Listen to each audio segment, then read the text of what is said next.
It's true though. They were like partners in crime, inseparable. Till COVID got in the way and they couldn't go around slaying pussy anymore and battering dogs together.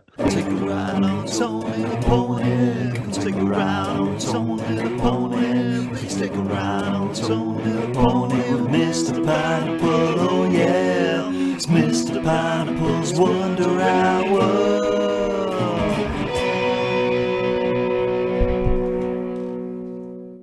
Hello and welcome to Mr. Pineapple's Wonder Hour, the show where we talk big pineapples, small pineapples, hairy pineapples, and everything in between. I'm your host, Tony the Pony, and with me, as always, is the one and only, the incredible Mr. Pineapple.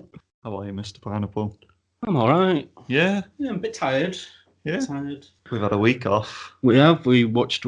not a week off. We had to watch WrestleMania. Yeah. And that was up and down.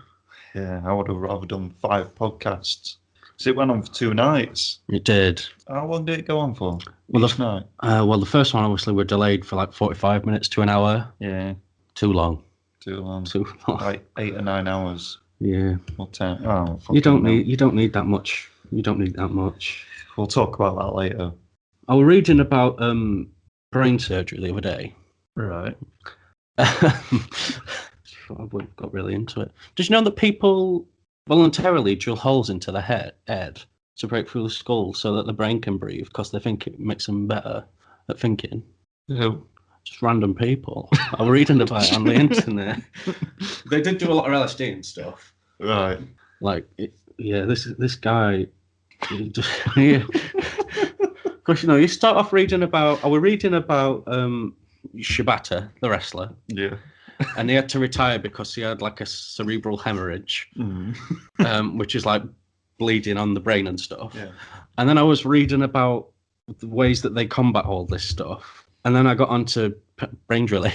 Brain drilling.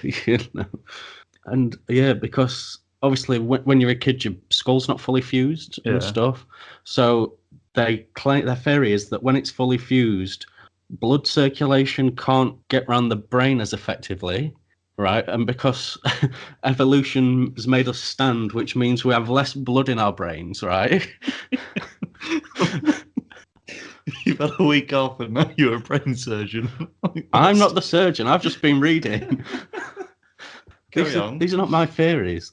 So if you drill a hole into your brain, right, you hear like a bubbly type sound, like gases leaking.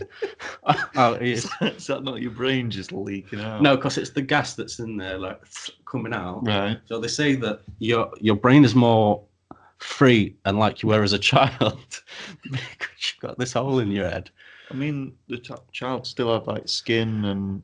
The skin will grow back, but so long as you don't drill actually into your brain proper, just get through enough. So you can get oxygen into it. Does the skull grow back? The skull does not. If you were to see skulls that have been bashed in, if you survived that, it would get curved off edges, so it's like it's healed. It won't stay sharp, but it doesn't fully form back. I've really been looking into this. Are you planning to drill into anyone's brain? Well, I'd have to try and someone else before myself, I guess. Yeah. Any takers, listeners out there? Comment below. Comment below, yes. I'll give you some stickers or something. Off your laptop? Yeah. Or are they too important? They're important ones, yeah, that's why they're on there. Yeah. Nice hairy pineapple. Let's get on to a small pineapple. Jesus Christ. There was a lot of Was there a lot of trailers? There were more than we've got written down. Yeah. And we've got a lot. There were a lot more. Yeah, because it's been 2 weeks. 2 weeks worth of stuff. We tried to whittle it because there's some big ones that have come out and some ones that just look all right, and we were like, let's include them. And we've got a few on here that are indie films that we've just put on here because we needed to fill time. I mean, we didn't need to put them on I'm not going to lie, I don't remember what they are. What, the unthinkable? Yeah. Yeah, I don't. Let's go into the first trailer, Hot Wheels Unleashed. Yes, this is the gameplay trailer, because we already had like the sort of game reveal type thing. Yeah, what do you think? I mean, it looks like I'm going to buy it. I think the driving looks weirdly smooth. Yeah, it does. But that's what happens when I'm actually using Hot Wheels. It's always proper, just crisp. Yeah. Only when you're using them. Yeah. Yeah. Because your eldest child is obviously a fan of Hot Wheels, and let's face it, she's just not got the skills yet. I made 2 racing cars rob a bank, and then she had to chase them down with a police car. So the cars robbed the bank. Yeah, because they're so sentient. she's got a map. Like She's got a bank and a shop and stuff, and they're like, "Quick, let's rob the bank!" I think everyone had one of them as a kid. Yeah. They're the greatest things ever. And then she was like, "Oh, we can all share the money," and I'm like, "No, that's not how crimes work. You don't just all get to share the money." It's a nice sentiment, though. Yeah. But it makes me think that she's not going to succeed in life. So maybe don't instill that kind of. No, I need to just drill that out of her.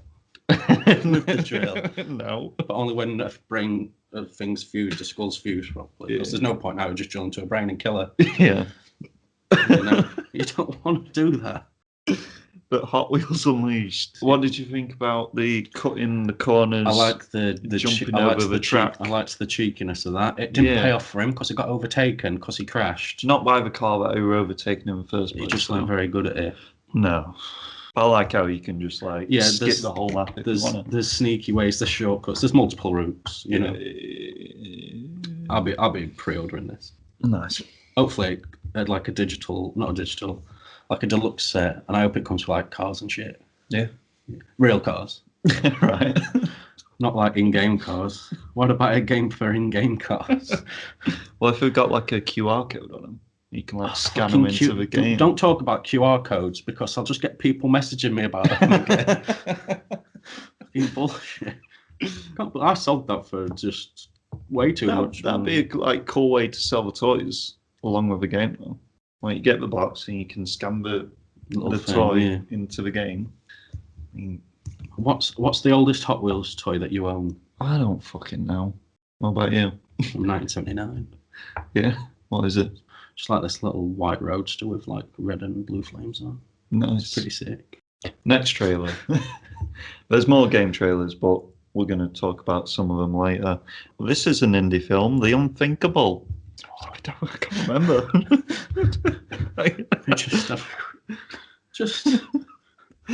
It's the one that looks like it might have monsters in, or is a disaster film. It's in Swedish. Oh, the one where they don't have a budget to show the monster, thing. Yeah. So they're just showing scared people and running, flashes, strobe strobe lights, and forests. Cliffwalkers. You proceed with this one. Are you a fan of Asians? Yes. Then you will like Cliffwalkers. It's a one between the Chinese and the Russians. You don't really see much of that conflict. No, the Chinese. But I was reading about World War III actually as well on the same night as the brain stuff, and there was a conflict between those at some point that could have led to World War III. So maybe it's set around that time. Right, okay.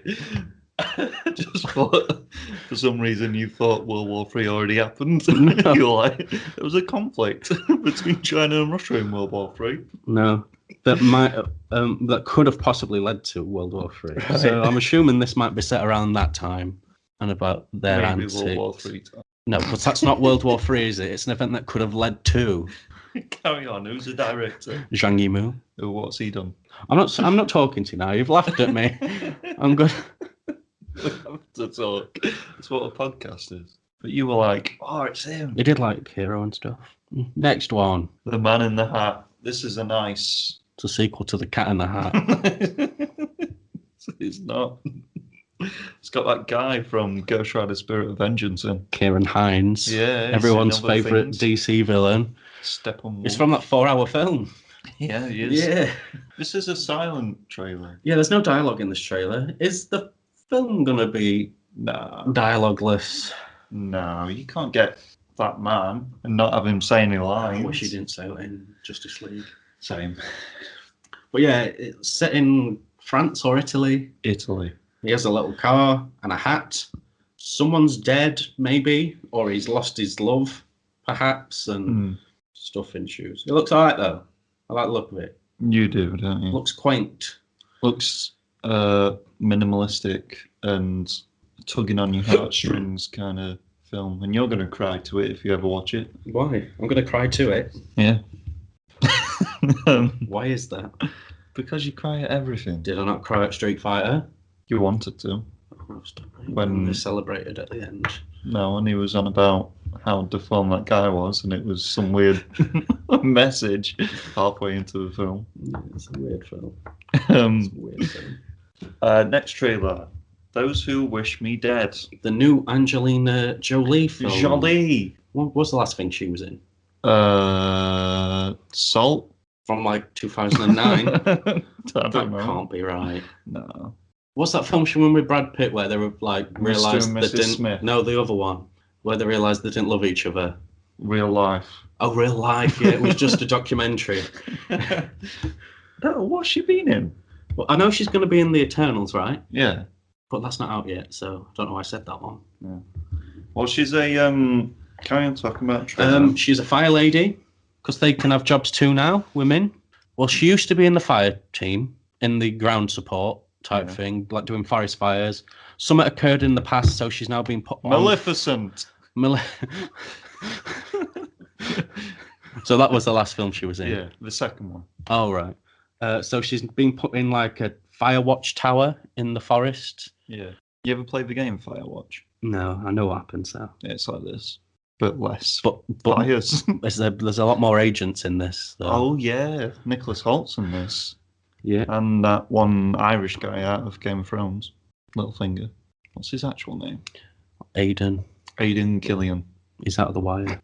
Who else is in it? There was someone else who John like. John Berntal, and you said he's got a big nose. So, yeah. It looks alright, this though. Yeah, so she's looking at a tower. She sees a little boy. He's got blood all on him and shit. His dad's a man. His dad's a man. He's in it at some point in the shot, trailer. They take that hellish bump in the car, which would for sure kill him. Yeah, the little kid's definitely dead. Maybe he is dead, and he's like a ghost haunting the forest, and then he sets the forest on fire. And there's two agents. And the agents are hunting down the kid for some reason. Probably because he's like important. All right. Maybe. All right then. Carry on. It just looks pretty cool. It's nice to see Angelina Jolie back in her. I'm not a big fan of her. No, but it did remind me of Tomb Raider. It did, because she has a big she were in some water at one point, and she did a fun jump, and she had a pickaxe. Tomb Raider. Yeah. Next trailer. If this was like a little clip from it was like a little Ghostbusters Afterlife. Clip. Where Paul Rudd's in the supermarket and he sees some little fucking marshmallow men. Right. Don't make sense, does it? You tell him why. Because the big marshmallow man in the original was just a projection of Thingamabob's worst nightmare. So why now is there just some random little marshmallow man? Tell him why. I don't fucking know. To sell merch. Oh, yeah, to sell merch. Yeah. Let's take something that was big and monstrous and make it little and cute. Yoda. Yes. He was big and monstrous, and look what they did to him. They ruined him. There's been other things as well. Do you reckon that's a modern day thing? Yeah, it's going to carry on. Or would you say it's a thing that was started by George Lucas when he made Star Wars, because he sold the toy rights before the film came out? Maybe. But this is Ghostbusters. I'm just saying, I'm just bringing up issues, talk about brains now. But yeah, it's annoying. And GD were like, oh, you'll like that. I didn't. He didn't. He didn't like it. Next trailer, The Hitman's Wife's Bodyguard. That's a mouthful, isn't it? That is a mouthful. It's not a good title. No, it's not. What if it was just The Hitman's Bodyguard 2, Wife Strikes Back? I just think they should just not make it. I like the first one. I'll probably like this one. But it's unnecessary. Yeah. It's just the same fucking shit. But with a woman in it now. They've added a woman to it, so it's different. How many times can Ryan Reynolds do the same jokes? I don't know. When are people going to start getting less dumb? Never. If we all take a drill to the brain, let out some of that gas, then Ryan Reynolds will be out of work. You'll have to start starring in period dramas. Could you imagine with that voice? Jesus. Speak about dumb things, though. Army of the Dead. Zombies are riding horses. I hated this trailer. I hated everything about it. It pissed me right off. Is it the unbelievability of Batista working as like a little chef man? No, I'm fine with. Yeah. Oh. He might like cooking. I don't know the man in real life. You know. He don't like Donald Trump. I know that he likes to collect vintage lunchboxes. Does he? Yeah. Cool. Sorry, on an episode of MTV's The Cribs. When? Like years ago. Fucking hell. Yeah. Anyway, the UK edition of that show was so bad compared to the American one, because they were just like, yeah, look at me flat. It's got a kitchen and a table in it.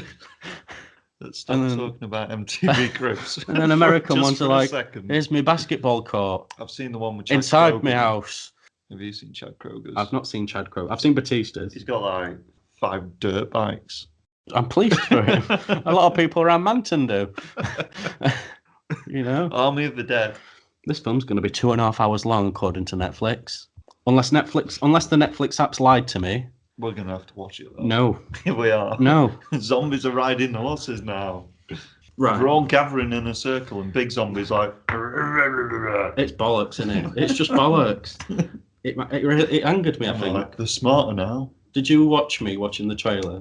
No, I was too shocked. You were shocked, because I was very angry. Zombie Tiger, though. Yeah, that were a thing. It's in Vegas. Yeah. So they have to play that one song. The Gambler by Kenny Rogers, because fucking Zack Snyder knows the word subtlety. I hate him, man. Fucking... Do you like how all the characters are like? There's no point to them. They're not going to get any They're not going to get any character development. So they're all going to die. There's no point. Batista's going to survive, and that's it. Not a lot of people died in Dawn of the Dead. Yes, they all did. Until like the last 5 seconds. Two people survived, and then they went on the island in the credits, and then got overrun by island zombies. Do you think Batista's going to survive? Yeah, he will. Yeah, so they can make a fucking sequel. Oh, because they're already releasing a fucking prequel anime. Oh yeah. And fucking comics. What's bigger than an army though? Batista bomb. Batista bomb of the dead. Yeah. Do you think he's going to Batista bomb a zombie? It's something's going to happen. Let's talk about Fast and Furious 9, shall we? This can fuck off and all. They've got space cars, mate. When they show me Vin Diesel die like 4 times in the trailer, in the space of 20 seconds, then I don't need to watch it, do I? I don't mind him falling in that bit of water when the thing's crumbling, because I've seen worse things, but when that truck explodes, flips about 5 times, and he just jumps out the window and stops dead on the floor and just gets back up, he's like, yeah. I think he does like 1 roll, and that just... He's just a very heavy man. What's up, mate? I don't like films. We watched these trailers back to back, and we did. They just got more ridiculous. I mean, we thought the magnet bit was ridiculous, but fuck me, they've got the space car. Han's back. Han is back. He's like bang, bang, bang from that giant explosion. He's not burnt or anything. His hair's shorter. He's got shorter hair. That's true. Might have burnt his hair off a bit. It's like Vin Diesel has only just learned how magnets work, so he has to just put them in every scene of the film. What's the thing about this one? Magnets. Magnets. Big old magnets. Magnets and a brother. And he's got a dial and he's like, crank it up. His brother looks not like him. He's got hair. What's... no. No, I can't. No, I can't. It's pissed me off. Resident Evil Infinite Darkness got a trailer. This means nothing to me. It's the 4th of the CGI Resident Evil things. This one's a series. Is this on Netflix? They called it an anime series. It's computer generated and weird looking. Yeah, it's Netflix. Are the others Netflix? Yeah. No, don't know why I said yeah. Okay then. Okay. Yeah, it's just Carry On Claire and Leon's story. I thought we were just going to leave it at Carry On Claire then, and I thought they're making a new... New Carry On zombie film. Oh. So James is going to be in it. Yeah? Yeah. Nice. He's not, he's dead. No. So he couldn't be Yeah, in it, but he could be a zombie. No, he couldn't because he's really dead. Yeah, but we could just like throw his body on the floor. That's not how it works. Zombie. That's not how it works. Okay. All his skin will have been eaten, you see, at this point. By what? Worms and shit. Oh. It would just be bones. CGI. Just paint his bones green. Done. But yeah, Resi. Some zombies and shooting, and Leon's in it. It's got the president in it. But like all things with Leon S. Kennedy in. Of the United States, I'm assuming. Yeah. Where is Raccoon City based in? What state? I'm going to say Maine. I was thinking Maine in my brain. Maine brain. That is odd. Get out. No. There was like a whole 50 whatever other states you could have. Yeah, I don't like that. I don't. That's magnets, Should we talk about Loki? This actually looked okay. Owen Wilson's in it. He is in it. And he looks fun in it. This is one of them trailers where it's just a whole lot of clips of, like the other ones being, just confusingness. I mean, we do get glimpses of destroyed New York. I don't know if you saw that, but the Avengers Tower was in the background all destroyed and stuff. We get what seems to be the Council of Lokis as well, with the 3 big statues of the different people. We get the hooded female, which I think is going to be female Loki, hunting him down like, you fucked shit up, you dickhead. We get more on the story. He seems to be working as an agent of this time police people to right the wrongs that he did from stealing the Tesseract. And Black Widow's in it, for definite. That is definitely sat on that rock with Loki in what seems to be a weird in-between world of shit. Who knows, she might be trapped in the Soul Stone. But yeah, that's coming out in July. Falcon and Winter Soldier ends next week. But we won't be doing an episode on that till the week after, because next week's Mortal Kombat. Remake versus original. Yeah, featuring Peebs, The Analyst, Pounce Bastard. What other one? Con UK 21. But yeah, Loki, it looks alright. Yeah, it's a trailer. Let's get on to the news. You make me watch all these Marvel things. I don't like agreed to anymore. It at the start, and then we watched all of them again, and you was like, fuck this shit. If we have to do like blockbusters again for the next ongoing series, I think I might die. We won't. We'll do... We need some art house shit, or musicals, or something to break it up, out gear shit. I've had enough of people surviving ridiculous falls and stuff. But our viewers like to put us through torture and make us watch like DC films. No, you make us watch DC films. I do, because I like to see your face of anger. Right, let's go on to the news. PlayStation's been doing some weird shit, hasn't it? Sony's been, kind of shooting themselves in every dick, foot, and head. A lot of stuff has been happening. Why are they making a remake of Last of Us? Because they know that's going to make money. Is it though? When did the Last of Us come out? Like 2013, maybe. It was the last game for this. Yeah. So whenever that was. I want to say 2013. So 8 years ago. Yeah. And it's had a remaster since then. Yeah, but that's just... And a sequel. Yeah. And they know it makes money. And it's kind of a TV show. Yeah. But if they're remaking it, and the TV show is going to be like the original game, apparently there's an Uncharted remake in the works as well. Yeah, it's all... To go alongside with Tom Holland. How do you feel about that? Why are you laughing? Why are you laughing? Because I know you like Uncharted. I don't like it. You don't like it anymore. I love it.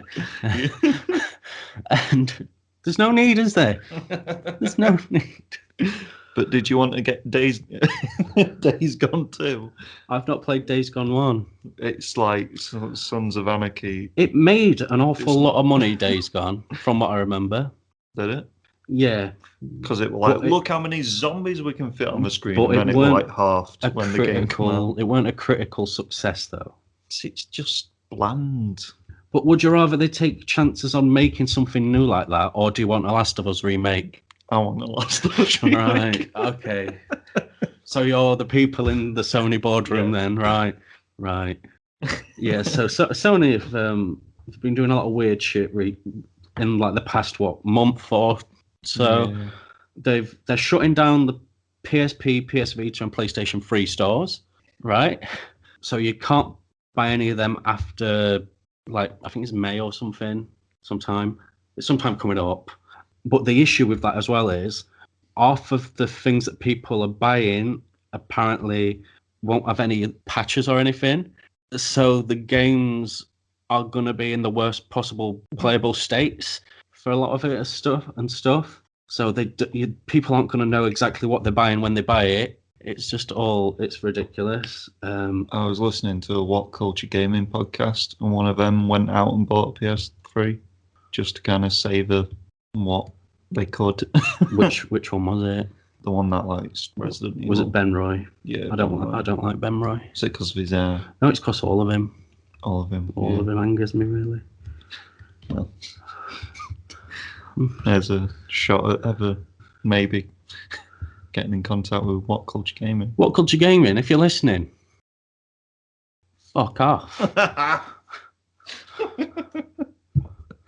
Jesus. There we go. Turf war started. That's how you generate, interest. I'll tag them all in the Instagram post. Yeah. What else is played? Is that it for PlayStation? They are stupid. Yeah, they're going away from what made them what they are essentially. They're shutting down localized sort of games, so they won't be making any like Japanese exclusive. They're a Japanese company, But it's moved all over to America. Yeah, and they've shut down the Japan.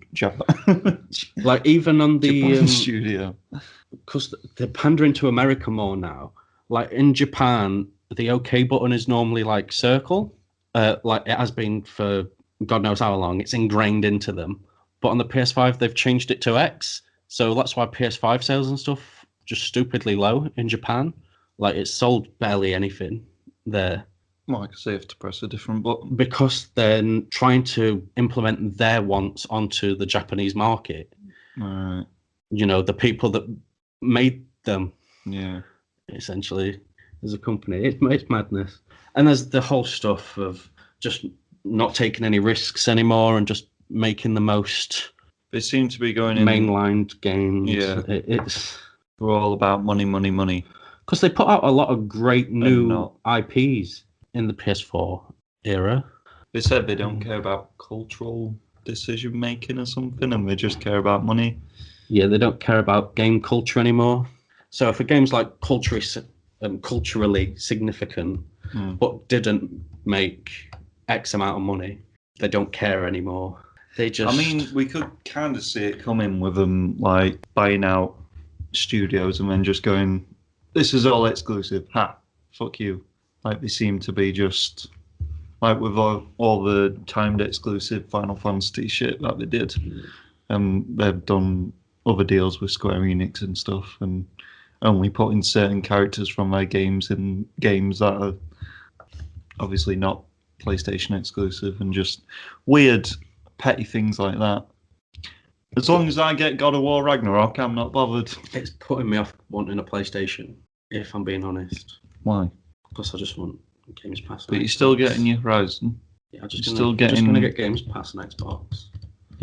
Yeah, but why? Let's just play Gears 1, 2, and 3. You're going to go back and play the old Xbox 360 games. Because Microsoft care about old games, whereas Sony clearly don't. They don't care about, like... I don't know. It's just... If they cared about the old games that they used to make, they'd make the sequels good. Sure. Listen, that's all out of our depth here on Mr. Pineapple's Wonder Hour. Let's talk about the Resident Evil showcase, shall we? I'll leave you to this. All I know is there's a VR thing. Resident Evil 8 got another story trailer where it actually showed a bit more what's going on with Ethan and Chris Redfield, and Chris going, "I killed your wife, haha." Lovely. And there's werewolves and vampires and a big fat shop owner woman or man, who knows? But very much like the merchant from Resident Evil 4, but it's a big fat person. And we're like, hello. Like do you know Frozen? The film? The big summer blowout guy. Mm. It's like him, but in a weird Victorian-esque werewolf setting. Yeah? Okay. Okay. And then we got Resident Evil 8 Mercenaries, which is like COD Zombies, but you play as Resident Evil characters being added. We got Resident Evil 4 VR. Don't know why, but sure. It's for the Oculus one, so not really sure why.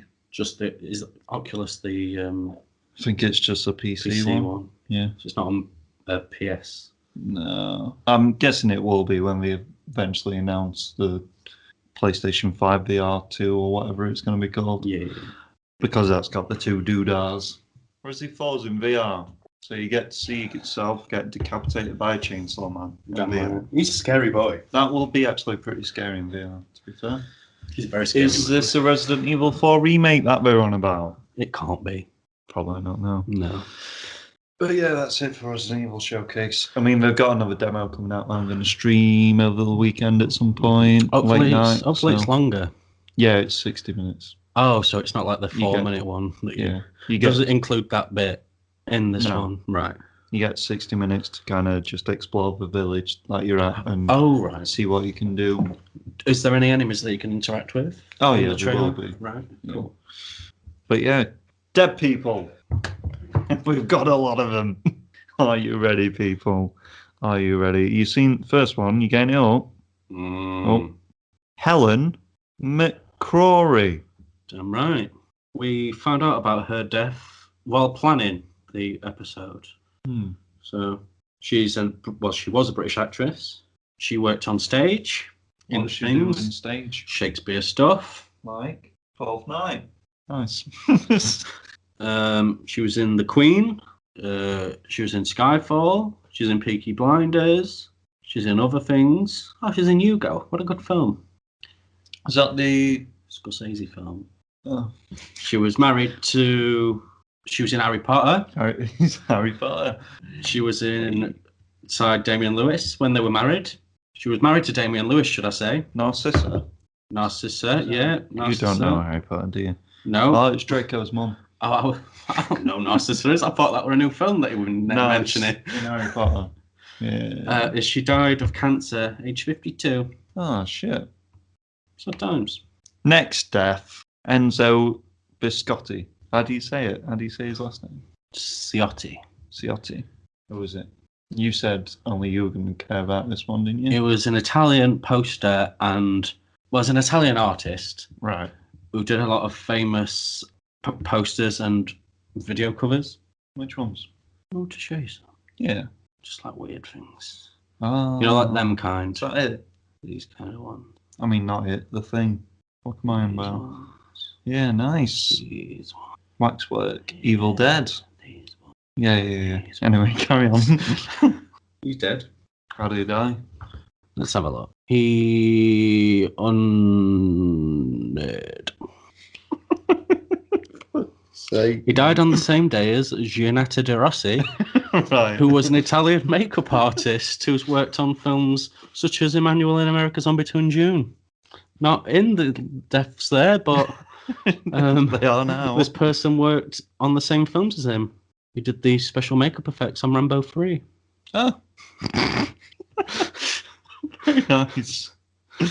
Wait, is that the other guy or this? Can we move on from this guy? He's pissing me off. Why? Because there's two guys you're talking about. Yeah. Yes, I am. Yeah. Nicky Graham. Nicky Graham, she were in Big Brother. Yeah? Yeah. Never watched Big Brother. Missed out, mate. Did I though? Nicky Graham. You know Nicky Graham? No. Was she annoying? She were a bit annoying, yeah. Yeah. Oh, she does look annoying. Did she die? Anorexia. Oh, shit. Yeah. People like you bullied her all her life. Fuck off. Yep. Yeah, she went into rehab quite a lot. COVID and stuff didn't help. No. And that. Just sad times, man. You know? The dead people section is supposed to be a laugh. Lyndon Tarver. Oh yeah, she was 68. No, she was 38. Rather, don't mind me. 38. Is that it? Yeah. Fuck. Speaking of people who are 38, He's not 38. Lyndon Tarver was 38. He was 38. He was best known for his covers of When Doves Cry and Everybody's Free for the 1996 film William Shakespeare's Romeo and Juliet. No, it's Romeo plus Juliet. No, it's not. Could you do a rendition of that song for me, please? I don't know what that is. What, a rendition or the song? The song. Right. It was killed in an auto accident. Oh. Yeah. Also gay.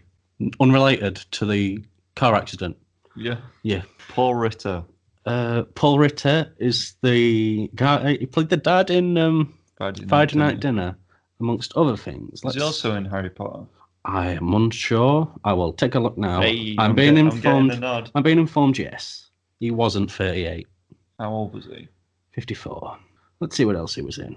The Bill, classic. Classic. You know, Waking the Dead. Quantum of Animal Solace. Rising. He's in Harry Potter and the Half-Blood Prince. That's the one he's in. Well.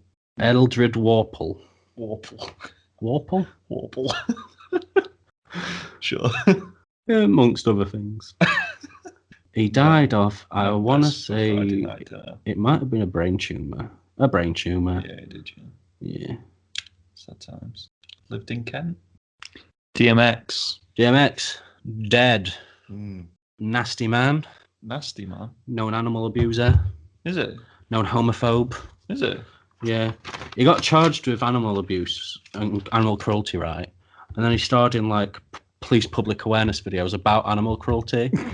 And then got charged with more animal cruelty after that.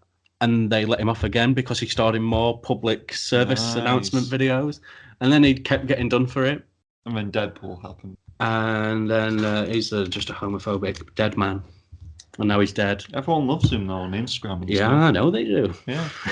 Is it because he was in Deadpool? He made some good songs in the late 90s. That one from Deadpool. He's also in a couple of decent films starring Jet Li. Yeah? Yeah. When Jet Li was making waves in the American market. He's in that one with that thing on his... Sure.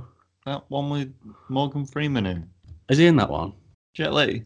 No, he's DMX in that one. I don't care about DMX. Oh, what's that?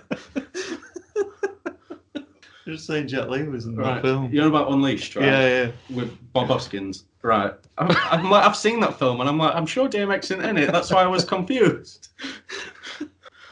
No, I don't care about animal abusing, man. Which animals do they abuse? Dogs. How? Sexual. Right. How old was he? He was 50. He had a he died? drug overdose. Get him some brain damage and then he died. Couldn't have happened to a nicer man. Next man. Come on. Talking about nice people. Prince Philip died, didn't he? He died because his favourite rapper DMX died and he just couldn't take it. And he keeled over. Jesus. It's always nice when a bigot dies, isn't it? Cause for celebration. It was a funeral today, wasn't it? I don't fucking know. I don't think it... Can't be. People are just like paying respect to someone. I believe that he's been dead for like a month and a half. Yeah. They've just kept him on ice to get away from all the Meghan shit. They're like, distraction! I don't think he's dead. You don't. I think they're using it to bring Harry back in. And then Paul Walker. He's there too. I mean, it's all happened very weirdly, hasn't it? Just blame it on Meghan. Yeah.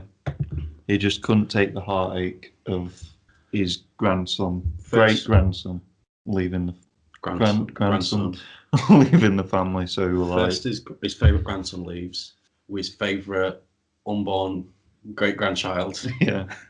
And then his favourite rapper dies. And then he can't handle the pressure. No great loss to me. No. Do you think Queen will die? As I keep saying, Soon, I mean. they will all be in a plane one day, all dead. Yeah. Because I think they're just a scourge. Normally, though, if she's so in love with him as she said she were, They they normally die. They were cousins. That's fucking disgusting. Germans, though, innit? I'd fuck my cousin, though. You would. You would fuck your cousin. Dirty bastard. But yeah, they normally die of heartbreak or whatever, don't they? Yeah. Hopefully she does sort of die soon. She'll outlive Charles, mate. Nah. Yeah. Nah. Is she in her 90s yet? 99. All right, then. All right, then. That's what I was... Are they the same age? I don't think they're the same age. He were 99 now, He were 99. 1926 was when she were born. Oh, that's all right. She's 94. There we go. Fuck me. That is an old woman. Yeah. Would you fuck her? Hateful. Do you reckon she's dry? Oh, Jesus. Do you reckon she ever rubs her sen off while looking at her, like a banknote?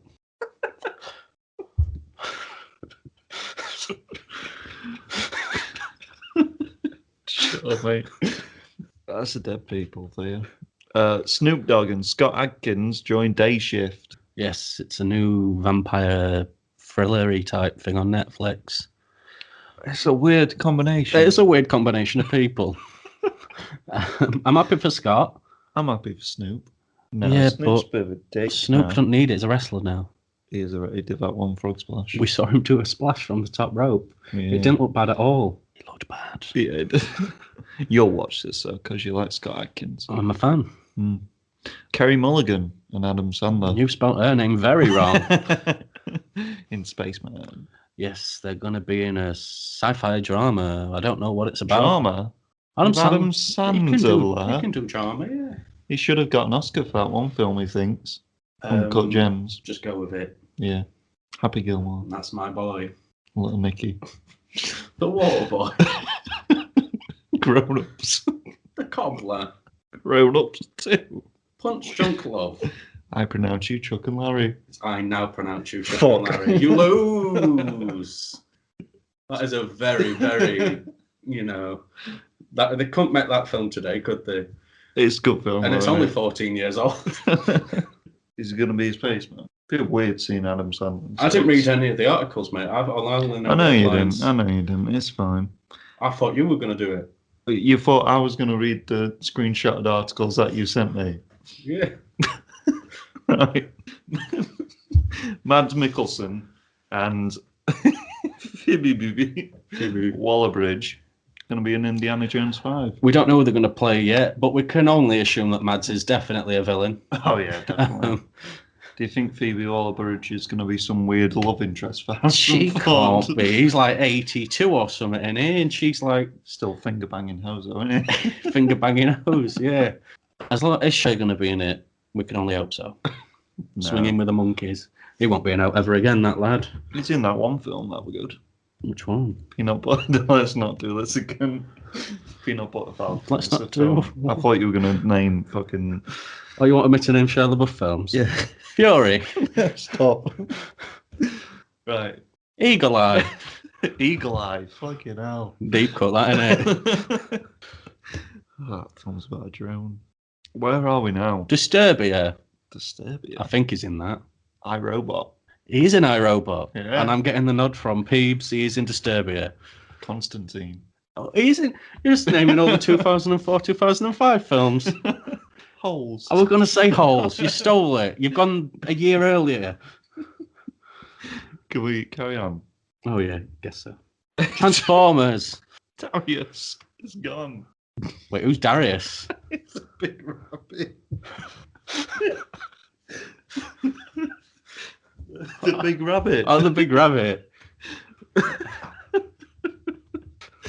You're fucking news, man. Really? It's a really big rabbit got stolen. I don't know if it's... I'll Google it and see if it's been found. Where was it? It was stolen from a zoo or something. From this lass's garden, mate. What? Well, it was a Guinness World Record holder for biggest rabbit. Yeah. And it got stolen out of some girl's garden. Yeah. Why is she keeping it in garden? All I know is that the reward has been doubled. Doubled? To find the world's longest much is rabbit it? stolen from garden. How much is the reward? Let's We take could a use look. that. To finance some stuff. Yeah. So what? Where is it though? £2,000. Oh. Stolton, Worcestershire. Oh, that's not far. He's 12 years old. That's an old rabbit. Why is he so big? What do they feed him? I don't know. People. She's enlisted a pet detective to help trace Darius. Is this a sequel? Oh. Let's move on. We've got quite a lot to get through, right? Jordan Voight Roberts directing a Gundam live-action film. You're right, mate. It tickled you, that news. Oh, yeah. Those kind of rabbits only normally live to about 5 or 6 years old. Fucking hell. And she put his longevity up to his special diet, and she's worried that he might die if he don't get fed properly. And if he gets dumped, he might get eaten by a fox. What? How's a fox going to eat a rabbit that big? Do you think it can run faster? It can't run fast, the rabbit, Oh. because it's really fucking old. Right. So if this is just an appeal, if you see a big rabbit, please get in touch with the pet detective. Which one? No details were put on the BBC article that I read.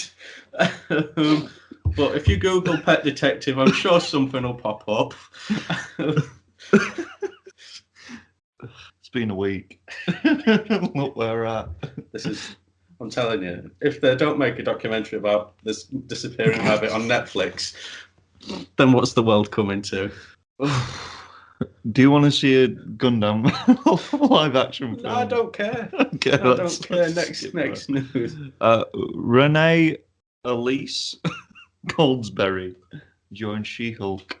It's the lady from the jumper you're wearing. Oh yes, Hamilton. It's Angelica Schuyler, the Schuyler sister.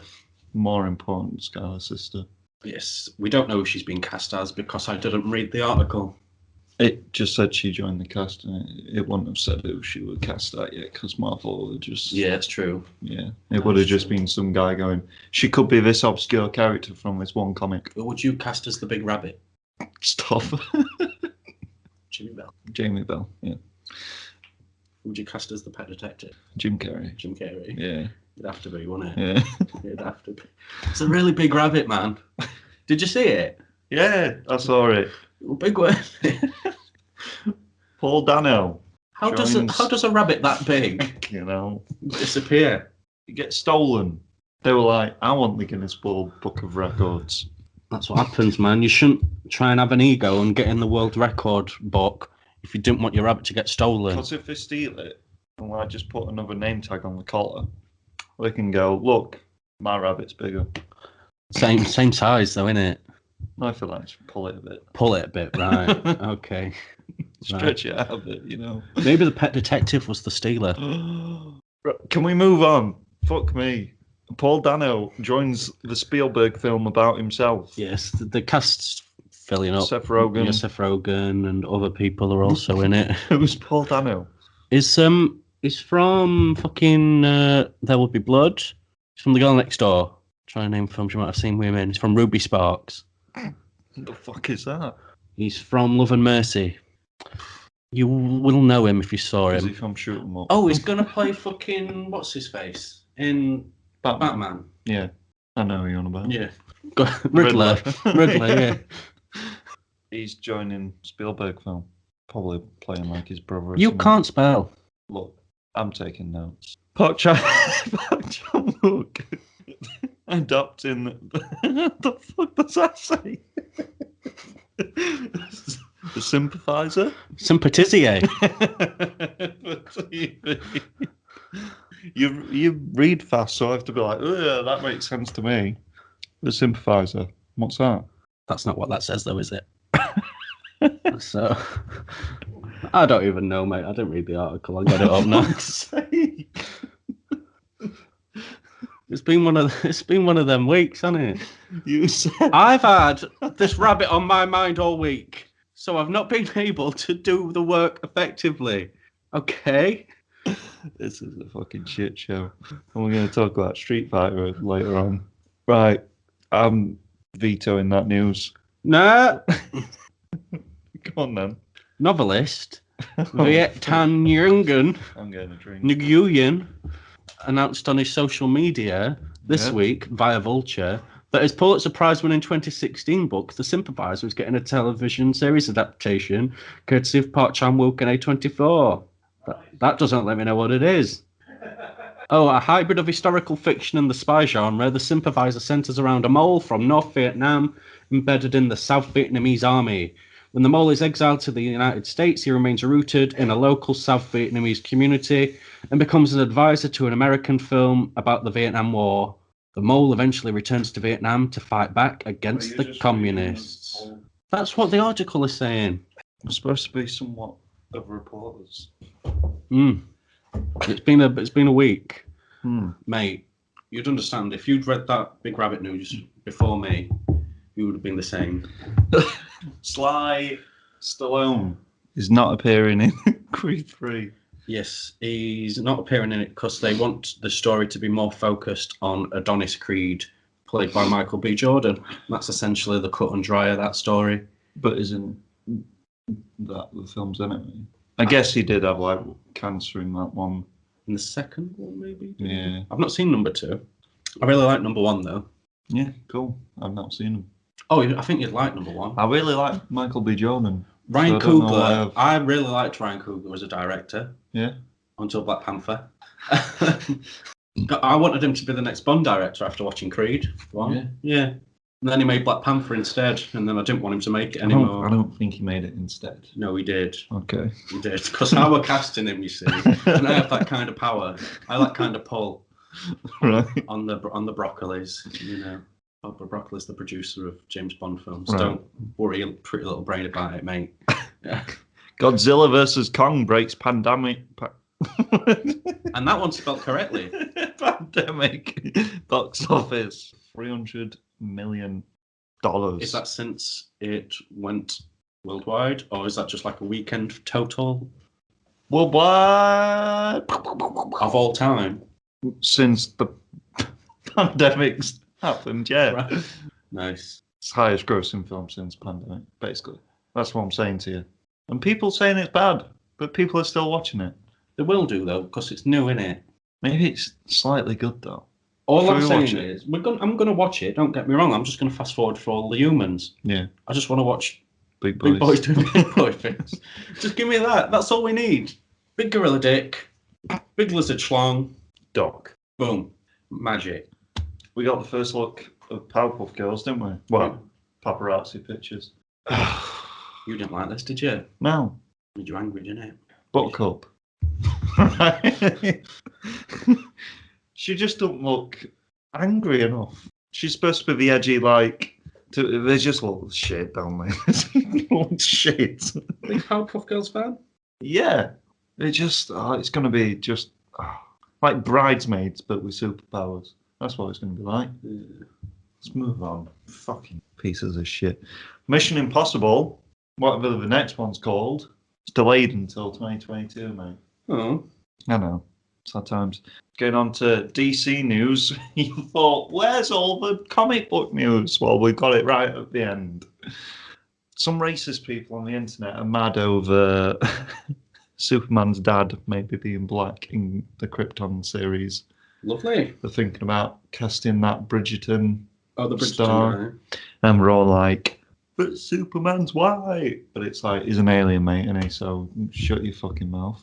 Russell Crowe was dad before. You didn't complain, like, oh, did you? Shazam adds Lucy Liu. Yes. As Calypso. Yep. It's got Helen Mirren in as well. It does. They're playing sisters. Oh, nice. But one's white and one's Asian. Yeah, but they're like gods, aren't they? Ah, gods and aliens and things. Wolverine anthology series rumoured for Disney Plus. Apparently it was leaked by one of the Marvel people. And it's apparently going to be a series focused on his many years of being Wolverine. Live action or animated? Live action. We got casting news or rumours? No, it's just this is what they're wanting to do. Right. But, it's what they're wanting to do, not what's being announced. Yeah. So Disney probably will change that now and be like, no, fuck you. Or if it gets good reception, they might do it. I don't know.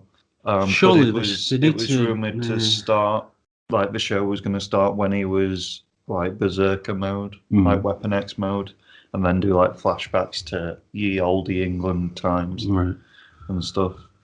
Who you casting? I don't know. I think you know who I'm going to choose. Jamie Bell. It's Jamie Bell. He'd be really good as him, though. Shut your fucking mouth. He's really good in Jumper. Because he plays the lead role. I'm casting In Jumper. Scott Eastwood or The guy, he's from Fast and Furious 8, right? That guy. Taron Egerton. Kingsman man. Because they've got big jaws, you see, square heads. Just cast an older man, Clint Eastwood. A 90-year-old Logan. Yeah. I want hunched over animalistic Wolverine, not Hugh Jackman. You want a tiny man. Yeah? Yeah. Jamie Bell. That's all our news. Shall we get on to Street Fighter? Tell the audience why we're reviewing Street Fighter. Because you've got acting jobs. And we were like, we need something easy to do. Let's watch Street Fighter. And we thought, we're doing Mortal Kombat next week, so why not just do another why not do them all? Adaptation? Jean-Claude Van Damme was offered a role in the Mortal Kombat film. The first one. All right, okay. He turned it down to star in Street Fighter. It's probably a good thing, because he would have ruined... I'm guessing he was supposed to play Johnny Cage, right? Correct, yeah. Because Johnny Cage is basically just Jean-Claude Van Damme. Yeah. But he would have had that weird accent. But would the hair have been the same? I don't know. That's all we need to know. Fucking... Right, are we doing this? Street Fighter. Do you want some stats? Always. Let's get them all. Street Fighter from 1994. 4 out of 10 on IMDb. That's not as bad as I thought it'd be. 10% on That is as bad as I thought it might be. 77% like this film on Google. Oh, give it a like. Don't know why. Stephen E. D'Souza. What did he do? Directed it. Yeah, he did. Budget 35 million. Box office 99.4 million. Successful. That's like nearly triple. It also did really, really well in the home video market. Why didn't they make a sequel then? They were going to make a sequel, but then they didn't. You did Commando. He wrote Commando. Oh, dear. And 48 Hours and The Running Man. And Beverly Hills Cop 2. 3. 2. Right, let's do this. Pros, I guess. It's me going first, isn't it? As always. Right. M. Bison is the best thing about this film. I can't not agree. The campness of him. The over-the-topness. Just... His look as well, to be fair. His outfit. He's just plucked straight from a video game, which is cool. Unlike many other characters. But, yeah, I really like... What's his name? Raul Julia. His performance. Very good.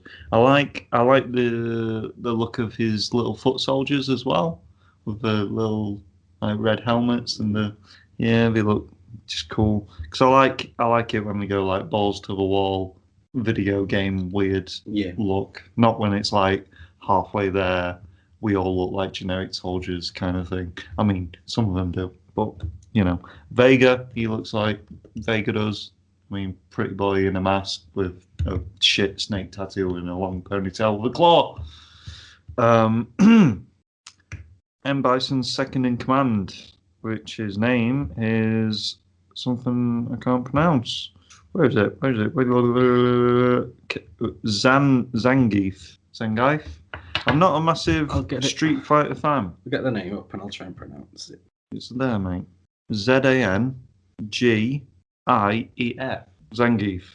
Right, he's still gonna look it up and try and pronounce it. Zangief. That's the one. I like it when we're all in prison for some reason, and Vega's got.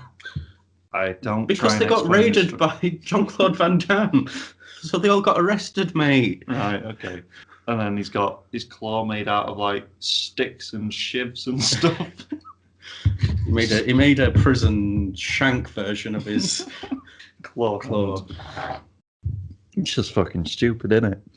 It's good though, isn't it? It's somewhat. I love how batshit crazy Bison is.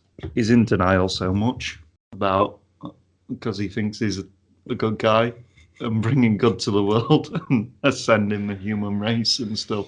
And when his soldiers are going to take over the world, that's when humans are really going to be good. When they're in the firm power grip of Bison or whatever he says. I like it when they're out of prison at this point. They're in Ryu and Ken's in the little tent, and they're watching Chun-Li do some kind of pole dancing in like Bison's little camp, and then they're watching the monitor, and they can see Jean-Claude Van Damme's fucking truck or whatever coming straight for them. It's not their truck; it's the truck that Chun-Li's. Sorry, and E Honda and that other one coming straight for him, and then Zangief is like, change the channel, because he thinks if they change the channel, we're not going to get flattened by this massive truck, because he's a dum-dum. This film, I love the weird trumpet noises in the torture scene. How when E Honda's getting whipped to shit, they're just some. It's just, I didn't like it actually. It just made me laugh. It's Simon Callow was in this, and he's from that one TV show I've been watching. Forwardings on a Funeral. Yep. No, Outlander plays the same character, an English prick who was stupidly over the top for no reason. I like it when Bison's he's holding Chun-Li hostage in his room, and she's having to go at him for killing her family or whatever. And then he's like, oh, you feel sorry and you remember the day your village got burnt down, but for me it's a Tuesday. So that was the most important day of your life. For me it was Tuesday. I like it when Jean-Claude Van Damme's in his speedboat and he's going across the water and they can see it on the screen. They can't because he's invisible. It's an invisible stealth boat. And Bison's got the Street Fighter joysticks on his little fucking floating chair thing, and he's trying to blow up Jean-Claude Van Damme with sea mines.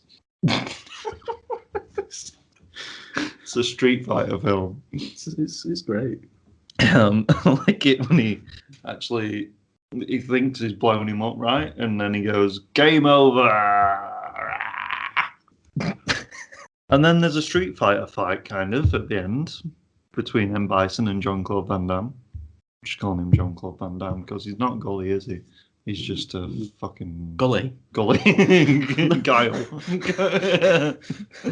Gully, the famous Street Fighter guy. It's late.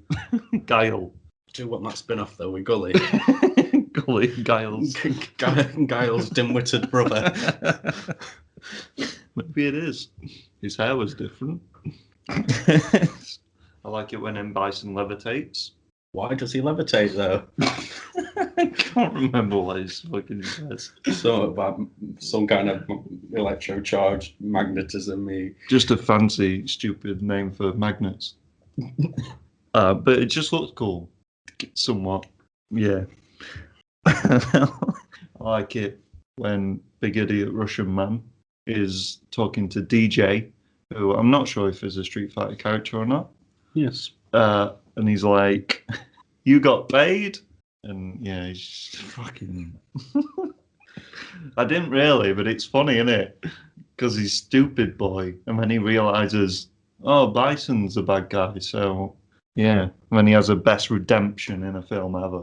I'll say it. He holds the door. He holds the door for people, lets them run out, and then he's just there and they don't arrest him and don't, like, say... Because he held the door. And he did a thumbs up to Jean-Claude Van Damme. To Gully. I think you'll find that's two. His redemption did remind me of Scourge, is it? From Ragnarok? Yeah. With the two machine guns and, yeah, sacrificing him so he didn't die. But, yeah. That's all my pros, mate.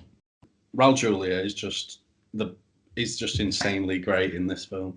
Is he overacting? Yeah, but it's like he was the only person who knew what film he was in.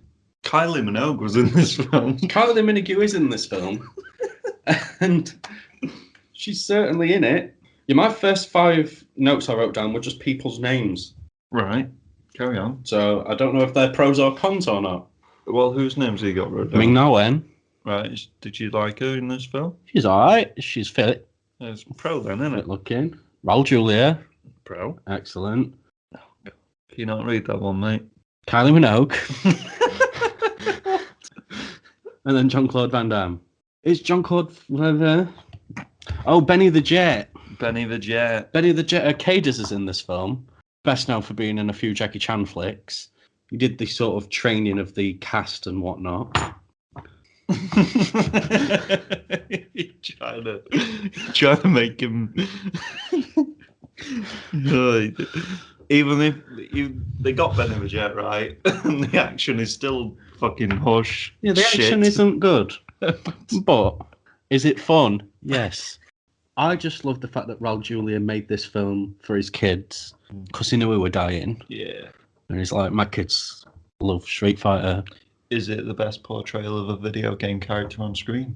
Yeah. You heard it here first. Sure. Much better than JCVD's Gully, in my opinion. Why is he the main character? Because Capcom had always envisioned Jean-Claude Van Damme playing him. Are you speaking true words now? Yeah. No. So his salary took up most of the film's budget. It shows. They paid him $8 million for this film. That is an easy paycheck. Yeah. He's like not on screen all the time. Yeah. You don't do it. I love the insane, cheesy dialogue. It's some of my favourite. Just give me Bison on screen for an hour and a half. I'd watch that. Just him in a meeting, having a meltdown. Yeah. I'd watch that. Him in a workplace comedy. But in this universe, it has to be specifically this Jean-Claude Van Damme film universe. I want that. That'd be a show. I'd be all over. I did write It's Just So Stupid, but that works in its favour. It don't. This film got criticised by, all the critics for being too camp and over the top. And I'm like, it's a video game adaptation of Street Fighter. What did they want it to be? I don't understand what they wanted it to be. It's a shit show. That's what it is. When Simon Callow's character comes and said that they're going to try and negotiate with Bison, Gully does a great speech to his troops, saying, "Oh, your brother's fucking died out there. How are we going?" And that. It's a paraphrase. Yeah. And I was like, "Yeah, Gully, you do that, man." And they like, "Yeah, let's go and kill some fuckers and stuff." I'm like, "Yeah, you do that." Like a good empowering speech. Yeah. From Jean-Claude Van Damme. Van Damme. It's the best piece of acting he's ever done. He was trying so hard to do an American accent. When we get the first on-screen bit of the battle bit at the end. This week off really hasn't been good for us, has it? No, it's not. No. That first on-screen bit. That's great. When he's down in the sort of basement-y, sciencey bit, and then Blanca's chamber's got to go up, but he's not in it, so Gully goes in it, and then he leaps out of it with, I don't know if he's got some kind of propeller boots or something, because he leaps. He does a proper leap, kicks this guy. This guy should be dead, because that leap was powerful, and I really liked it. Yeah. Because no human being. He came flying at the camera very fast. It's bollocks, and it's great. It's just great bollocks. You can't watch this and not have fun. True. Does nothing happen for an hour and 20 minutes? Yeah. Do I care? No, because I got my boy M. Bison just tearing up the fucking screen, just chewing up scenery, just trying to seduce Chun-Li while she's like, "You killed my parents," and he's like, "Music, light to me." I'm like, what more do I need from a film? Is that your pros? I mean, there's no pros. There's no pros. It's all shit. It's bad, but I don't care because it's also not bad in the best possible ways. I pre-ordered the limited edition Blu-ray, Tony. Why is Chun-Li a news reporter? To get her in the story. Otherwise, how's she going to be in it? I just Googled it quick to see if she's ever been a news reporter. And apparently in a manga, she had a line where it says, I'm a fighter, not a news reporter, which was a dig at just got some trivia there. Dig at the film. Like, Jean-Claude Van Damme is there to take out M. Bison. Why does he feel the need to break into that fighting ring? So we can get those characters into the story, otherwise they won't fit in, you know. But why don't you just take Gully out of the film and just have it as like a fighting ring? Then it won't be bankable. Like, it's called Street Fighter. It won't be bankable, then, would it? Because Jean-Claude Van Damme's not it. Yeah. Just get Rowan Atkinson. Don't know if it has the same gravitas, you know, action pull. They have a 3-day countdown clock. They do have a 3-day countdown clock. That's how long my countdown clocks are. And from when E. Honda's in the torture bit, it was like 12 hours. And when he gets out of the torture bit, it's like 60 minutes. Being tortured for 11 hours. He ain't know, is he? I like it when I'm in the Russian guy fighting and it's like Godzilla. I don't. Godzilla noises. When they're just watching on the little monitor. It's fucking awesome, man. Right, let's talk about Ryu and Ken. Are we doing cons now? Yeah. Right, okay. Because, fucking hell. Not a fan? No, we look nothing like them. Oh. We're not big enough. They're right. skinny boys. Ken's not even blonde. Neither's Gully. He's ginger at one point. He was blonde, and then he was ginger. And then he had brown hair. Ken, I don't know what's going on. You did comment on their hair a lot during the viewing of this film. Just make them blonde. Or get a blonde actor. What do you think of when you see Ken? God, he's blonde. I feel like this is... You're taking jobs out of good actors' hands because of the colour of their hair. Kylie Minogue shit. Kylie Minogue is certainly in this film, isn't she? Things just happen with no explanation. And it's like that for an hour and 20 minutes. It's fuck me. The origins of Ken and Ryu's iconic costumes. You look like M. Bison soldiers now. No one else in the film looks like them until they get to like that little square bit where people are practicing kung fu. Everyone else has got fucking army helmets on that are red. Jesus Christ. Bison gets fucked up by Chun-Li and just hides in a room when he's supposed to be this big fucking big boy. Yeah, but she has learned 3 countries kung fu, as that dialogue stated. Jesus Christ. His fucking belt, man. His belt's amazing. It turns invisible, but you can still see it moving through the water. You can see the the water displacement. It's good time. What's the point? What's the point in turning the boat invisible? And he does it halfway through, like halfway down the fucking river bit. So we've already seen what the boat looks like and how big it is. I like his camera that can it can track the boat perfectly at all times. Yeah. I like when he puts that tape of his mate in the boat. He watches like a little home video of his friend that's about to get turned into Blanca, and they've got some weird music behind it. Oh, it is weird, isn't it?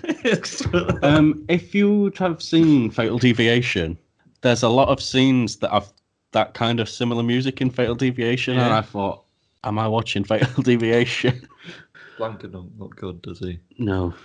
I don't think he'd know that Blanca was his mate when he takes a look at this fucking green monster man and he's like, oh, whatever your name was before. Charlie, that's you, right? He's like, ugh.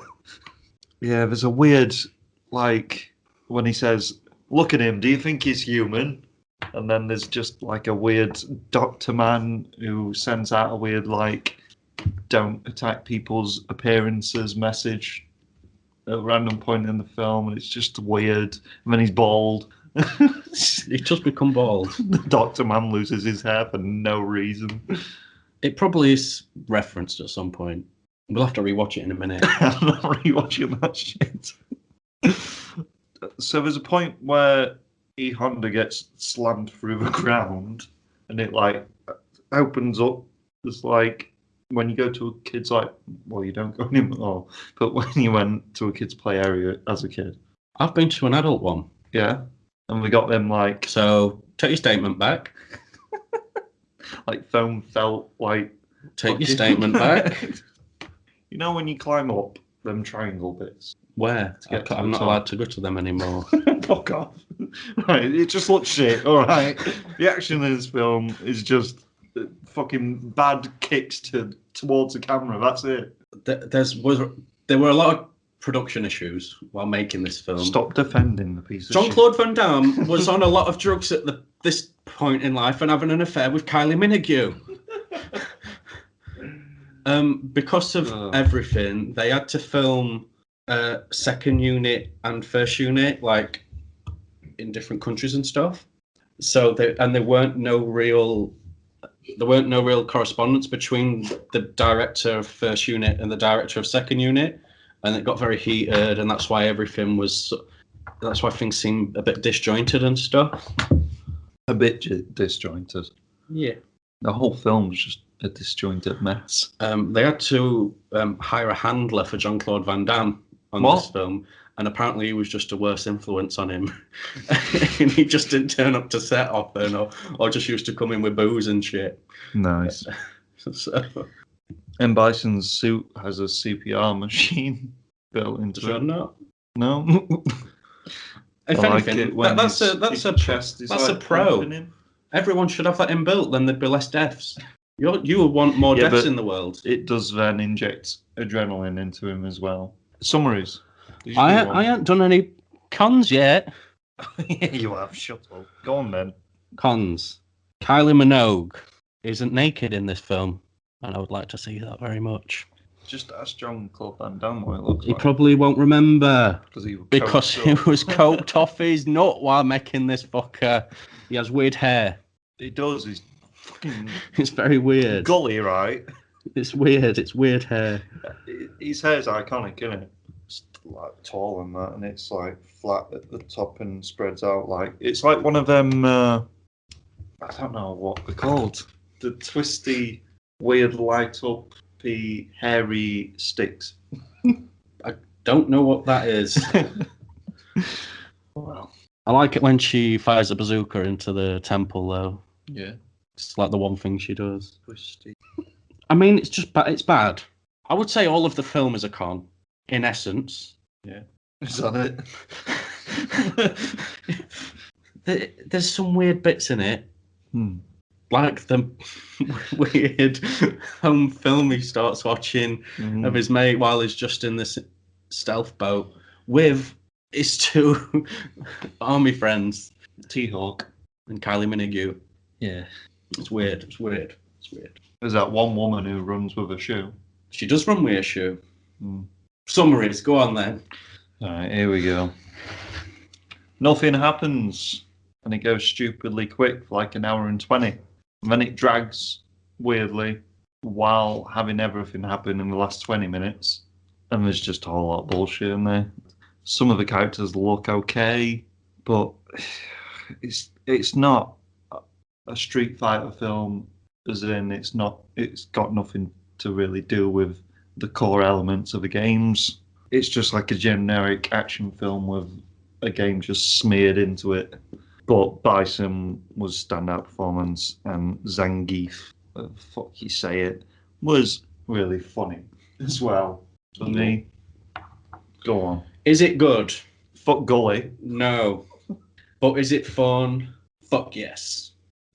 Over to you, big boy Stu. 3 out of 7. 4.5 out of 7. 4.5? The fuck? You gave Justice League 7 out of 7. Yeah. You have no leg to stand on. Better than shit. This is a perfectly acceptable film. It's not 4 hours long for one. Imagine if it was. I'd watch it. Right, let's blast through this wrestling fucking Let me shut shit. back door up there. If you walk away from this podcast one more time, fuck you. Pat McAfee is debuting. He is debuting. SmackDown's analyst. Our analyst has got a competition now. Sure. Who's Pat McAfee? It was the guy who was in the I recognise feud his with name. Adam Cole in NXT not too Feud? long back. Oh, the interviewer guy. Yeah, For- the podcasty type dude. Didn't he work for like I want to say he was a some sports? American football man at one Yeah. point. Yeah, he's debuting yesterday. When we say SmackDown's analyst, is he just going to be on commentary? I'm not too sure. Great. They've got a new commentator now, haven't they? Yeah, it's Pat They McAfee. got rid of Tom Phillips. Who the fuck is Tom Phillips? He's a really tall guy. Is he the one? Do you remember the guy who black got... hair Yeah, in a suit? most he of the got time? done. He sent them Nudes. message things to the things. Them like explicit messages and stuff. Saying he wants to like Facebook someone. What? You don't remember that? No. Well, he did it. Well, they've got a new guy anyway. Samoa Joe's also not a commentator anymore, sadly. Hey, we'll get on to that. Yeah. Jack Veneno, Veneno is dead. very famous Puerto Rican wrestler. I've never heard of him. It's because she went live in the olden days. Well, he's not. The year's famous. 1982. NWA doing an excursion Excursion. in the annex of Puerto Rico. Ric Flair is the NWA champion, and he's facing Jack Veneno in the main event. The Puerto Ricans are very, very, very excitable and into wrestling, and they love Jack. Mm-hmm. Ric Flair has fought these people before, and he's like won and almost got stabbed to death. And he's called an audible in the middle of the match, and he was like, "Yeah, you're beating me for this belt, so I don't die." What the fuck? So Jack Veneno won the NWA championship. Oh, So the NWA wrestlers didn't die, and now he's dead. Just a nice little history lesson there. And then they went back to America, and then they just disregarded the reign that he had. Nice. They were like, it wasn't official. There was a fast count. His arms weren't on the floor. The usual bollocks. That's nice of them. But they got out alive. So, WWE have released a bookload of people. a bookload. Bookload. Do you want to list them? Samoa Joe, Sad times. Bo Dallas, Yeah, Peyton Royce, sad times. and like Kalisto, Billy Kay, Billy Kay, Otis's partner, Tucker. Tucker. Is Otis going to leave now? Because they were heavy machinery in the Indies, weren't they? Mickey James. Mick James, yeah. Mojo Rawley, thank Christ. Yeah. I think that's it, actually. I think we've got one. I Um, think we're one more woman, but... we'll think of it. We'll get him. We'll get 'em. Candice, No. Chelsea Green. Chelsea Green. Injured Chelsea Green Oh, got released because they love their employees. nice. Samoa Joe's a big loss. He's like a major talent who should have been a world champion already. They weren't using him, though. Did he Yeah. want He wanted to wrestle? Yeah, he wanted to wrestle. He'll be in AEW soon. It's fine. Yeah. Then he can just repeat all these old matches again. Peyton Royce will be going to AEW because her husband works there, Sean Spears, Oh, yeah, shit. better known as Ty Dillinger in WWE. I think Mickey James will go to NWA because that's where her husband is. Nick Aldis, Magnus, British wrestler. Mm. Billy Kay might follow Peyton. You'd think so, wouldn't you? Yeah, they've been together for like 10 years or so. Why have they got rid of them two? I Weren't d- she at WrestleMania? Yeah, Holy shit. but yet Nia Jax and Lana and Tamina and all these people are still there. Oh, right, yeah. They get. It's just bullshit, innit? Jason Riker, he got released as well. Just remembered another one. Who was that? He's one of the Forgotten Sons. Oh, right. You know, them people who Yeah. have just not had a good time of it recently. No. With, yeah, bless them. There is talks of more releases coming, They will possibly. be.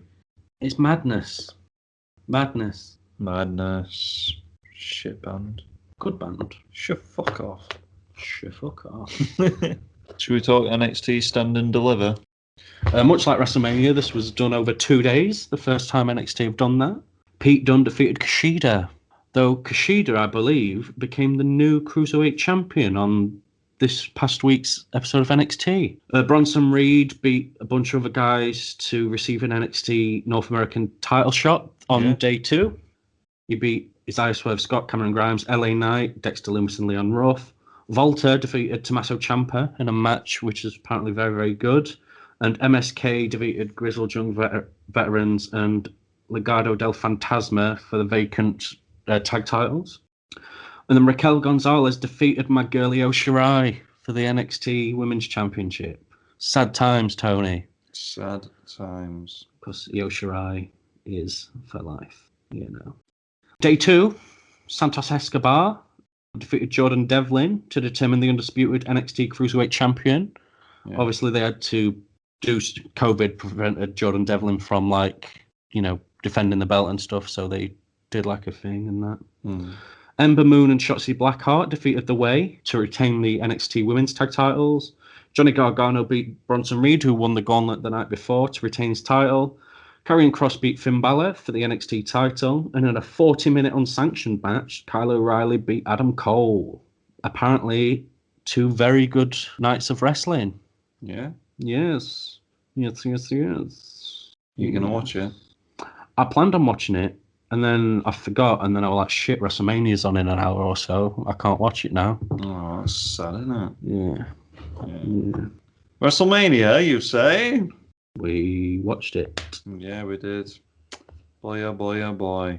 So, tag team turmoil match. Who won that? Your pick, Natalia and... Wait, was that the opener? I'm just doing it in whatever order this is. I'm sure that weren't the opener, were it? I'm sure Bobby and Drew were the opener. Oh yeah, it was, wasn't it? And Bobby won. Why not just on Wikipedia? Because they're just there. Didn't come up for me. What did you type in? Results. Just type in WrestleMania 37, mate. Get Wiki on. Wiki. Look at that. That's easy, isn't it? Yeah. Bobby Lashley won. Got WWE Championship, didn't he? I didn't like this match. No, because it's shit. We watched this obviously with Peeps and Grandad Dick. GD and the man with coats for arms. Yeah. Natalia and Tamina won the tag team turmoil match. Cesaro won against Seth Rollins. You're not going to say I was in the tag team turmoil match? No, because it doesn't matter, does it? It does, because there was a falling over and a nip slip. It made WrestleMania. A woman fell over because it rained. Was it the same? No, Mandy Rose. Same team. Yeah. Different Mandy incident. Rose slipped over on the ramp. We should say it got rained out for a little bit at the start. Yeah, like 5 minutes. Yeah. Yeah. That's why she slipped. AJ nearly almost slipped as well, but he managed to sort of recover it. And Dana Brooks, Areola came out. Ariana Grande slipped out. You know what they've been doing in the women's tag team division since that falling over? Charlotte. She's back. Nia Jax has been falling over in a matches, mate, because it's funny now. It's just a funny comedy bit that they're doing. They've turned it into a kayfabe angle. Fuck me. Cesaro defeated Seth Rollins. Great match. Best match? Best match of night one. Best match. It's a really good match. I'm so happy that Cesaro won. For me, it's between this one and Sami Zayn and Kevin Owens from night 2. That was a good match, but I preferred another one on night 2. The last one. Main event. Yeah, no. AJ Styles and Omos defeated The New Day for the Raw Tag Team Championship. This was a weird match in that the New Day acted very heelish and kept... I wonder why. And kept Omos, AJ away from Omos. Yeah. I think it's because Omos is a little bit limited in the ring, and they wanted to save him for the very end so he could just... A little bit limited? He threw him, though. Didn't he? He got a big throw. Yeah. I liked it when AJ did the phenomenal forearm off his shoulders, though. AJ's good, though, isn't he? AJ. Yeah, AJ's good. And he's a Grand Slam champion now. Yeah, he is. Yeah. Shit match, though. No, it weren't shit. Shut up. Braun... Speaking of shit. defeated Shane in a fucking steel cage match. I hated it. He did get a toolbox out that bucket. Why was there a toolbox in this fucking bag at top at cage, right? Should have been slime. If you're gonna like the finish I hated, and as well as the rest of the match. Why? Because he picked him up and No, slammed him. I don't like. Why did he put his hand through to wave? Right? He could have just waved from outside the thing. He was going, bye, you're such a dumb person. Yeah, you can do that. The cage isn't But the ironic blocked thing, off. You can see through it. The ironic thing is that was a stupid thing to do. And then he's like, I'm doing this for all the fucking dumb cunts in the world. Yeah. Don't let your boss bully you. Take it to HR. Don't settle it in a... Imagine if every company in the world, right, they had to settle disputes in a cage. Yeah. He threw him off it. Shane's fallen off big things. It was disappointing. Yeah, shit. And I don't think he needed to do the power slam at the end. I think he were dead already. It was just overkill. Bad Bunny and Damian Priest defeated The Miz and John Morrison in a tag team match. This one were alright. Surpassed expectations. Yeah. I really like this put on match. a good show. The best celebrity match ever, I would say. Yeah, you're right. You seemed like you were scared of saying that. I liked it. I thought he did really well. 15 minutes. He popped off some... You have to give credit to the other three in the ring. Oh, yeah, John Morrison made him look very good. John Morrison, outside the ring where he nearly died. And The Miz as well. But no, Bad Bunny did actually... He did do really well, yeah. He clearly put the work in, the time, the effort, you know. Sat on top of that truck. He did sit on a truck. And he's a very skinny man. He is very skinny. He's like paper thin. Mm. But he did some lovely stuff. Yeah. He popped off a Canadian destroyer. They did like twin Falcon arrows in the ring. That was pretty cool. Good match. Yeah, I really liked it. Bianca Belair defeated Sasha Banks for the WWE SmackDown Women's Championship. This was a really good match. It was. Yeah, this was a solid main event. It was very emotionally charged. You could see they were clearly welling up just being in front of an audience, which was I really liked that. And I liked it when she hit her with their hair. Best women's match Ever. It's up there. You've clearly never seen any of the Japanese. I mean, in WWE, you fucking cock. It's clearly like you've never seen any Lana matches against Nia Jax. She puts her through tables all the time, mate. But this is a really better good main event match of this year's WrestleMania because the next main event. Oh, right, yeah. It was a really good match. The right person went over. Yeah. The crowd loved it. I loved it. She had a massive welt on her side from that. That sounded like a gunshot. Yeah. And we were all like, some fuckers just being capped. And Montez came out at the end after we saw. Yeah, that was dark though, weren't it? Yeah, but it was still there. Mm-hmm. You could see Sasha smiling off camera as well. Oh, yeah, that's cute. But broke kayfabe. The first, I was going to say something very wrong then. What were you going to say? What were you going to say? Say it. Black on black. No, how do you say it? You say it. What are you wanting me to say? The first... I don't know what you wanted me to say. All black main event. All black female main event? Female what do you want me event. to say? Yeah. Cool. Yeah. First all black female main event. Can't even fucking drink anymore. Right, night 2. Shit opener. Randy Orton defeated The Fiend because Alexa Bliss started bleeding from her fucking head. That was a cool visual. Was it? Enough. Cool enough. For sure. The match was garbage. 5 minutes and 50 seconds. I liked the way that on SmackDown or Raw, whichever it were, the next night, Randy Orton claimed that he's finally vanquished The Fiend with one RKO, but when he set him on fire and burnt him to death, he wasn't vanquished. It was shit, weren't it? They were a big jack in a box. I liked it when he dove on him from the jack in a box, and then it just went downhill. Yeah. Very quickly went downhill. Yeah. God. Because The Fiend's just not threatening anymore. He's just like any other wrestler. He gets hit and he goes down like any other wrestler. I didn't like it. But, you know, Alexa Bliss is going to be like the female Fiend, it seems. Are they going to feud? Nah. We didn't really get any explanation. I think we're just going to part ways. We didn't get any explanation on Raw. And she's going to... Well, she like had her own Firefly Funhouse thing, didn't she? And she had like a new little friend on a swing and stuff. And Bray Wyatt just did his normal Firefly Funhouse thing. So I'm guessing we're just going to part ways. She's going to be the Fiend character for females division, and he's going to stay buried.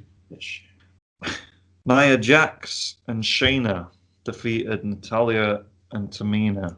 This got too many minutes. 14. I didn't like it.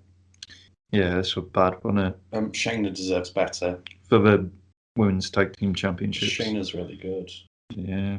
Natalya's alright. Natalya's good too. We were saying, weren't we? There's 2 good people and 2 really shit people on each team.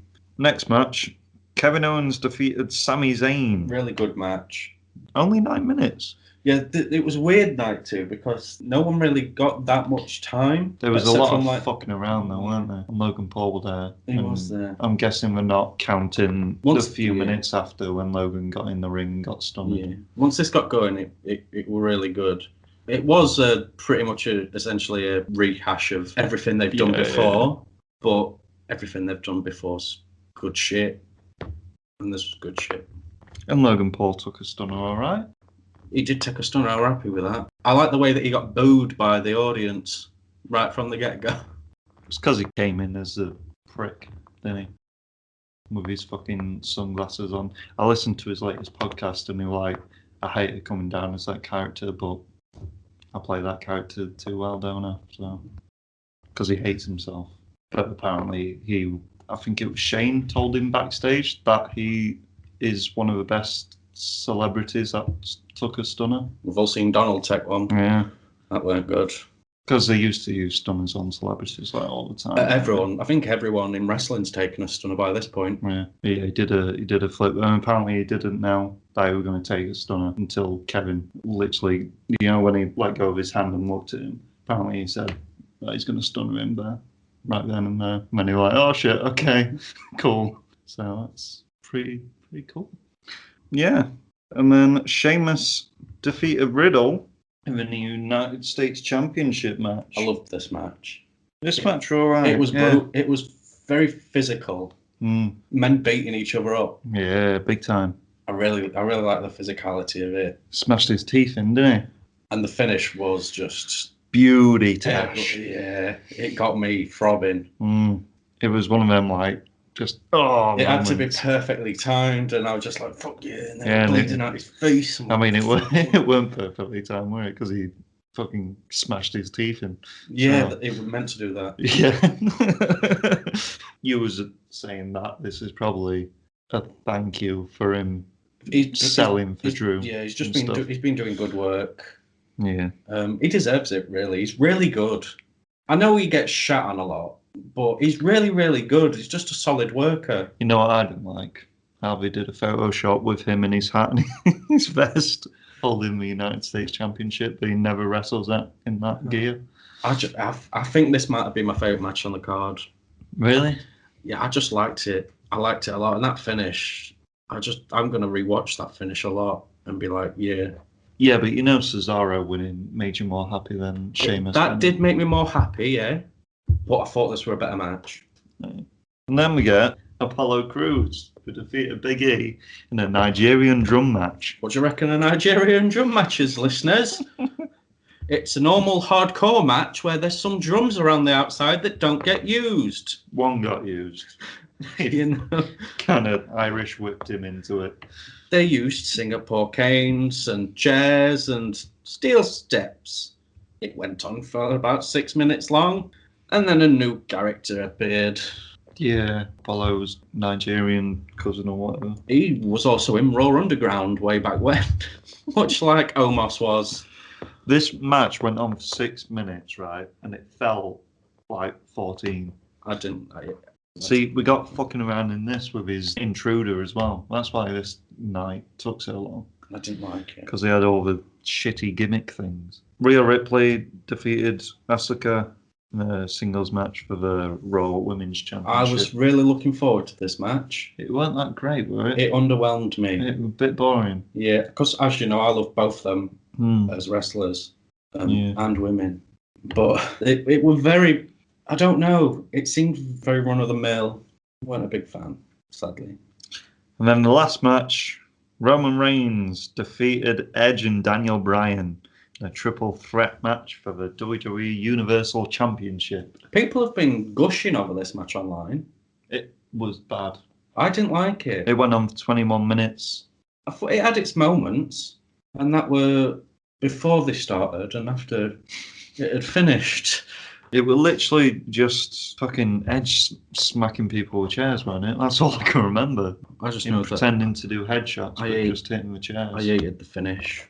I loved it. I hated the pin. I loved that Edge didn't win. I hated the pin though. The double pin thing. That pissed me right off, mate. Yeah, but he's a big dog, isn't he? Big dog, man. You put him on top first. He was pinning but you him. Get any explanation, you just say big dog. But yeah, that was WrestleMania. Which night did you prefer? Night 1. I think night 1 was the better night 2. Yeah. I mean, night 2 did have Sheamus and Riddle and Kevin Owens and Sammy. It did have them 2 matches, but the rest was But night 1 did have Bad okay. Bunny and... Yeah, that was good though. Yeah, I'm saying that. And Cesaro.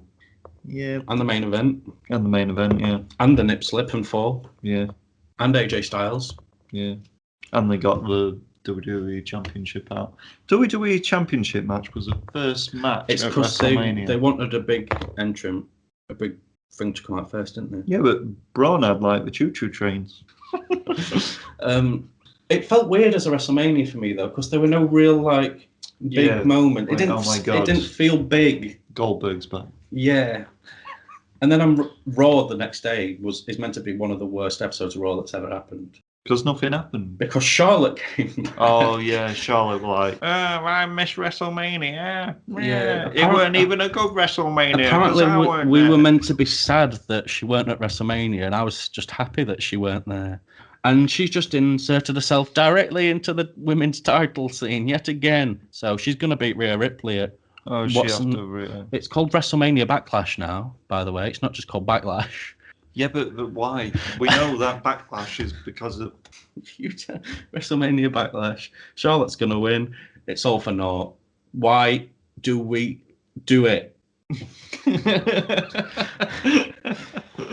Better WrestleMania than the last 2, though. It was a really good WrestleMania for the worst build ever, but I'm done with the WWE pay-per-views for a while. Yeah. Yeah. Money in the Bank might have like a big like arcadey tower and Rey Mysterio getting chucked off. He killed 2 men in that match. I enjoyed last year's Money in the Bank. It was certainly... Otis won. It was an experience that will probably, but I'm just going to stick to my AEW and my New Japan stuff. Okay. You do that. Stop touching me. Yeah, but it felt a bit flat. I'm done. We're done with WrestleMania. Shut the fuck up.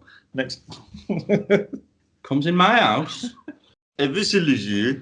She's left. What is her name? Eviless. Eviless. Is she like evil? Evilise. Right, lean in. Evil. Eviless. She's left AEW. Why? There's rumours. Apparently, there's stuff. What's the thing? I read it earlier. You told me, didn't you? Yeah. There's been allegations of bullying, maybe. I think she's in like a feud with Thunder Rosa. Yeah, but she's not anymore, is she? No, like a IRL feud. All right. A dispute, maybe. Alleging mistreatment and sabotage. Yeah. With Thunder Rosa. Thunder Rosa. It was in my favourite match of the year so far. Just some backstage shit. Yeah, it's just... Well-known disagreements. It's not the first time they've had... issues backstage. I know they had a falling out in Lucha Underground. Yeah. Well. I think that was over no selling on Thunder Rosa's part, I believe, from what I was reading. Follow them both on Instagram, though, mate. So I'm impartial in this argument. I love them both equally. Right. You know. Did you watch any Lucha Underground when that were on? Might be coming back. Best wrestling news. Will Ospreay. It's not the best wrestling news, you prick. It's the worst wrestling news. Is the new IWGP Heavyweight Champion. For anyone not in the know, that is New Japan Pro Wrestling's big boy belt. Big boy. Imagine the kind that Roman Reigns would wear. and it's being held by that cunt. He's alright. He's a prick, though. His in-ring ability is good, though. He flips a lot. Flip a lot, doesn't he? Flippity-doo-dah, flippity-day. The first ever British IWGP champion. He beat my boy Kota Ibushi for the belt. Ibushi. Kota Ibushi's great. Not as good as Will Ospreay, obviously. I would be happy if Will Ospreay were to lose a leg. There's that one wrestler that's got no legs. That guy from Forrest Gump. That's who he's based on. Got any shout-outs? Big up to my boy from Forrest Gump. Who's got no legs. Still alive? I don't know if he was alive. Forrest Gump, no legs. Dead, question mark.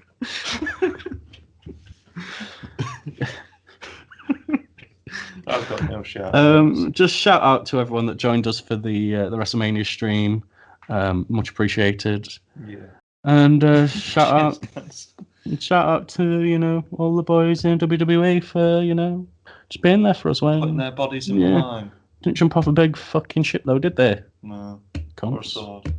Weren't no big. It didn't. There were no grandiose nature to it. Yeah. There were no big entrances or. There were a choo-choo. He had some smoke. That's it. A little bit of smoke. Who got? No one got a big entrance other than Bad Bunny and his lorry riding. Someone got like fireworks for no reason. Can't remember who. Yeah, I liked all the Bailey stuff. Oh, they were fucking shit hosts, weren't they? Hulk Hogan kept getting booed. Oh, Titus. Weird. Right. No shout-outs, no awareness. Just a shout-out to all my boy, Prince Philip. I hope he's up there and popping caps in asses with DMX. Fuck you, Steven, little ginger bastard. Stay fresh. Oh. I'm sorry. I don't remember any of it. You don't remember? For you, the day bison graced your village was the most important day of your life. But for me, it was Tuesday.